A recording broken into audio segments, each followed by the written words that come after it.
Struggling single dad finds triplet girls begging a millionaire. What he does next will shock you. Rain fell hard that morning. The kind that soaks through your shoes and your hope at the same time.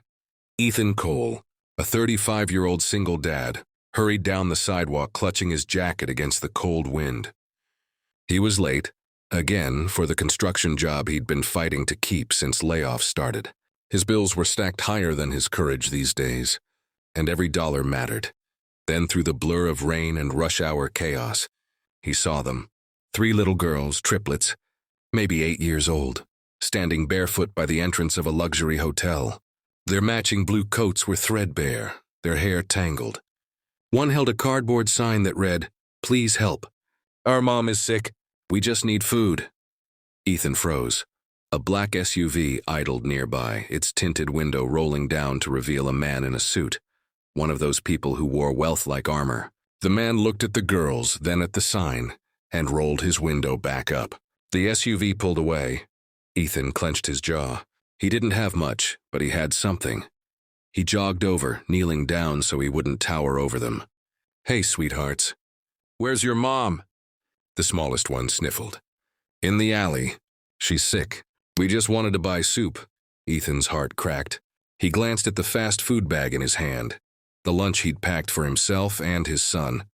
Without thinking twice, he handed it over. "Here, it's still warm." The girl's eyes lit up, like someone had switched the world back on. "Thank you, mister," one whispered. He walked them to the alley, where a pale woman sat slumped against the wall, coughing. Ethan gave her his last 20 and called an ambulance with his nearly dead phone. He waited until they arrived, promising the girls everything would be okay. When the paramedics took the mother away, the girls hugged him, shivering but smiling. He never expected to see them again. 2 weeks later, Ethan was called into the manager's office at work. His stomach sank. Please, not another cut. But when he stepped inside, a man in a tailored gray suit was waiting for him, the same man from the SUV. "Mr. Cole," the man said, standing, "I owe you an apology. Those girls you helped, one of them recorded you giving away your lunch and calling for help. It went viral." Ethan blinked, stunned. "Viral?" "Yes, and that woman you saved, she's my sister. She'd lost everything trying to leave an abusive marriage. I didn't recognize her that day. I just saw another person asking for help and drove away." The man's voice broke slightly. "You did what I should have done." He handed Ethan a folder. Inside is a new job offer. Site foreman, double your current salary, health insurance, and a scholarship fund for your son. Ethan couldn't speak. The man continued, "You didn't give to get. You gave because it was right. The world saw that. So did I." That night, Ethan came home, his son running into his arms, the laughter echoing through their tiny apartment. He looked out the window at the rain and thought about those little girls.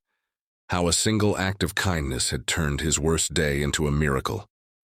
Sometimes, he realized, the smallest sacrifice plants the biggest seed. And when you choose compassion over comfort, life has a way of giving it back in ways you'd never imagine. 1 year later, Ethan's life looked completely different. The small, run-down apartment he once called home was replaced by a cozy house on a quiet street. Nothing fancy, but full of warmth, laughter, and stability. His son Liam, now 7, ran through the yard with a toy airplane, his cheeks glowing in the afternoon sun. Ethan leaned against the porch rail, coffee in hand, still amazed by how life could turn around when you least expected it. He'd been promoted again, this time to project supervisor, and had started mentoring young men from low-income neighborhoods, teaching them skills and offering them a second chance just like the one he got. But the biggest surprise came that spring afternoon when a familiar voice called out from behind the gate. "Mr. Cole." He turned, and there they were. The triplet girls, now healthier, brighter, their matching blue coats replaced with colorful dresses. Behind them stood their mother, smiling, holding a basket of fresh-baked bread. "We wanted to thank you again," the woman said softly. "You didn't just save me. You gave my daughters their childhood back." Ethan's throat tightened. "You don't owe me anything." She shook her head. "Maybe not. But we wanted to pay it forward." She handed him a small envelope. Inside was a photo, the triplets volunteering at a local food drive, handing out meals to families in need. On the back, written in neat, childish handwriting, were 5 words that made Ethan's eyes well up. Because kindness never runs out. That night, after tucking Liam into bed, Ethan looked at the photo again. He placed it on the fridge, right beside his son's drawings. He realized something profound. Kindness doesn't need a bank account or a perfect life. It just needs a willing heart. The same act that once cost him his lunch had ended up feeding his spirit, and countless others.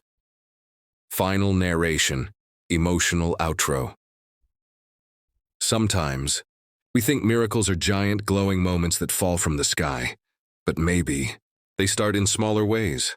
A sandwich, a smile, a stranger who stops to care when no one else does. Ethan learned that when life pushes you to your knees, it might just be so you can help